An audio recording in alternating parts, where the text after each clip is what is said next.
the things I wish I knew before having a baby. I want to talk about my story, how I got my baby. Do you wanna hear how I ended up being a stepmother? But guys, I love you so much. I super love you so much. Crazily in love with you. I have this stupid cough. But I love you so much, guys. I really love you so much. Super much. So much. But guys, like the things I wish I knew before having a baby. So always put in your mind that where is a relationship, there is a future. So I wish I knew the things before having a baby. Having a baby, it's not only the 9 month, but the 9 month is just the beginning of life. So once you get pregnant, you expect the 9 month of pregnancy. So once you get pregnant, so you suffer the consequences of the morning sickness, the mood swings, food cravings, uh, difficulty in breathing. Things were not okay.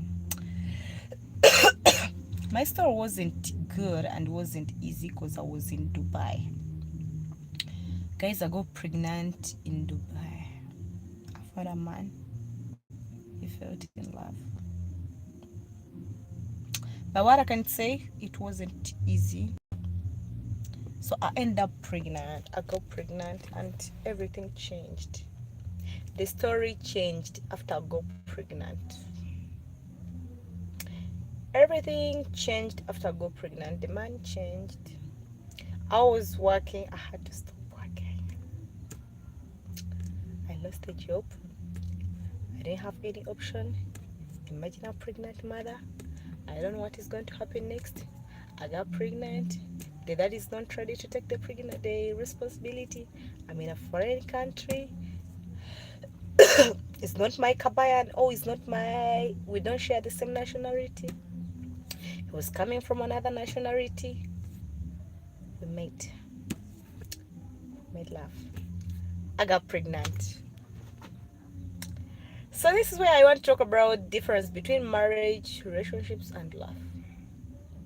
Not everyone we date we are planning to end into marriage. We were not planning to end into marriage, but things ended up into a forced marriage. Because I wasn't ready for marriage with him. We were dating, but I wasn't ready. He wasn't ready at all. The guy was married and he never told me. He told me he was a divorcee. Since we were not coming from the same country, I couldn't ask anyone. I had no clue where to start from.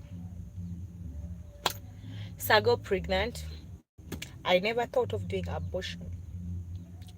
So I was like, this is a gift from Allah. Let me raise my baby. So what I did in the process, we were staying together. So we started, pregnant women sometimes are frustrating. So maybe I used to disturb him time to time. He got tired. In the process of getting tired, we used to fight. That guy could beat me. That guy could beat me when I was pregnant. The guy used to beat me.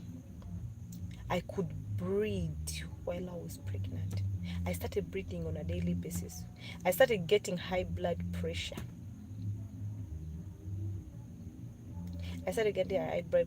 So I almost had a miscarriage.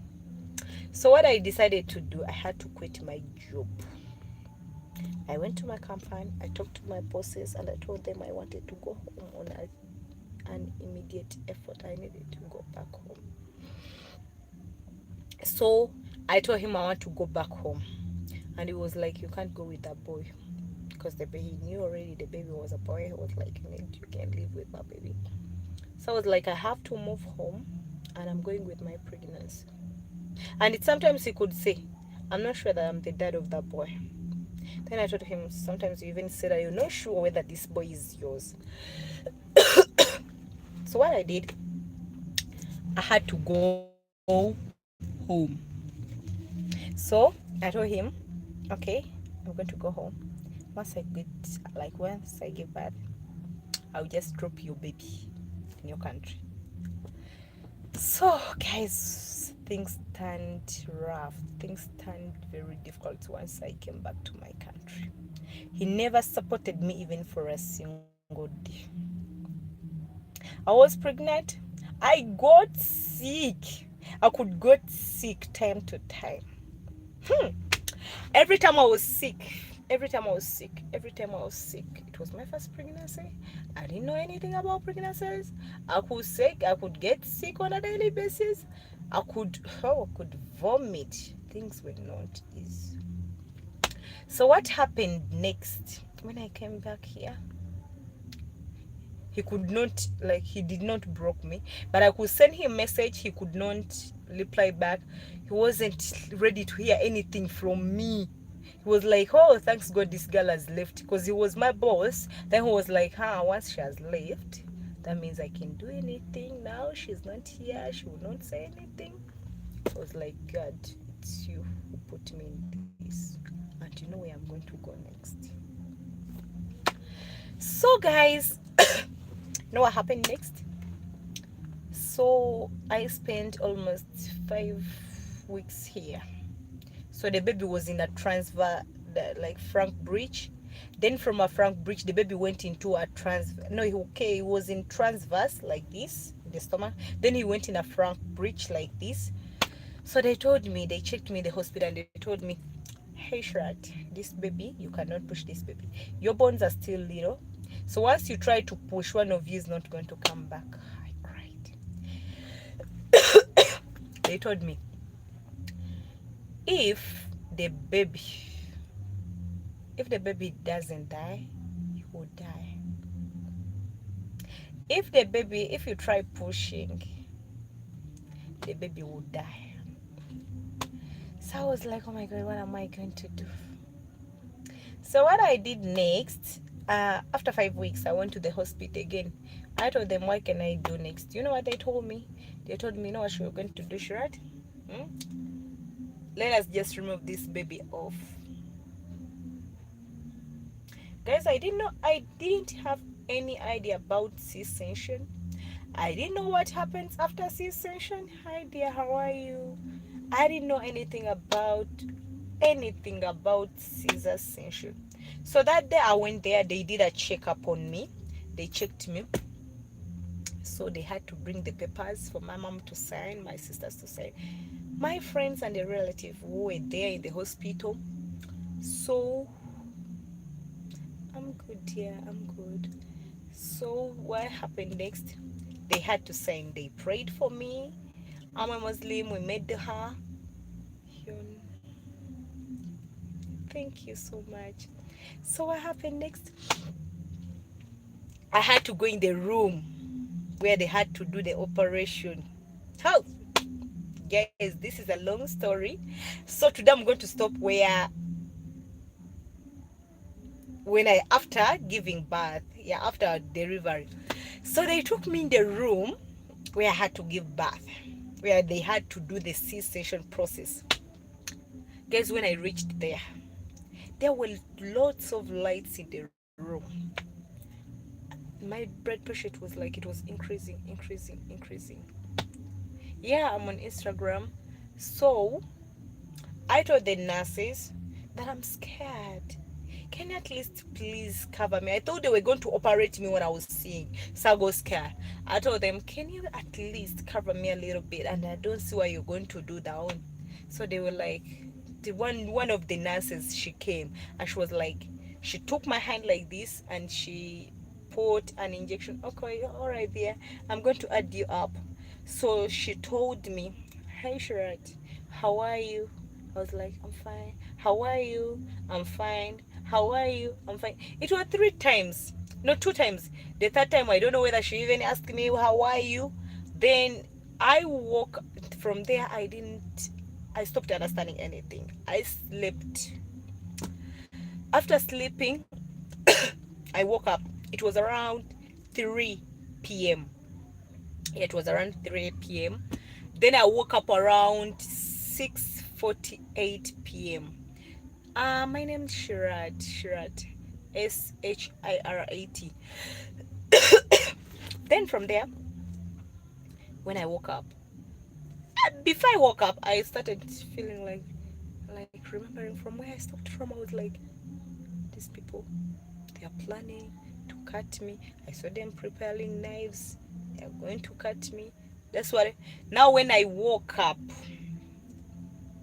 I saw my friends. Someone had eyes here and I here and I here and I here, as if these people were mocking, like they were mocking me. I started getting scared. I was looking at people and I was like, oh my god, are these people mocking me? Am I the one seeing things in a weird way? So the first thing I asked, because he had to send money for the hospital, then I asked one thing, did he send money for the hospital? Then they told me yes, he did. And the next thing was, how much did he send? They told me he sent $1,000. My baby was the third thing to ask you.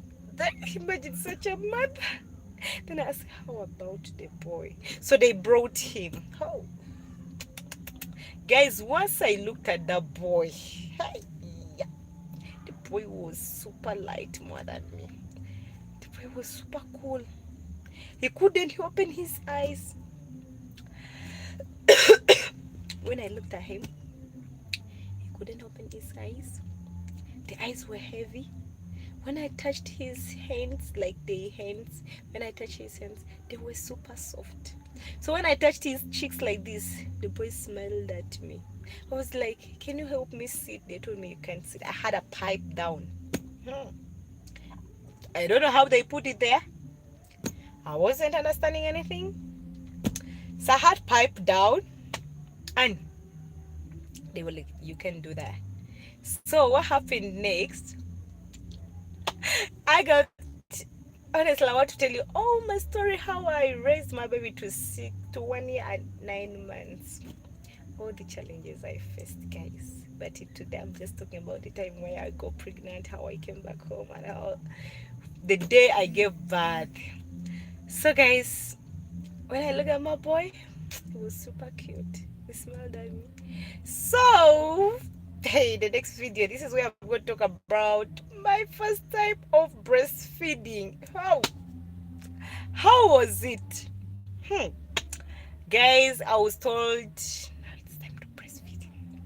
Guys, I was in pain of Caesar section pain. Caesar section, Caesar wound pain. Guys, I felt the pain. I thought I was going to die. Do you know that I couldn't, you can't laugh, no coughing, no anything, even you feel like you're going to bust it.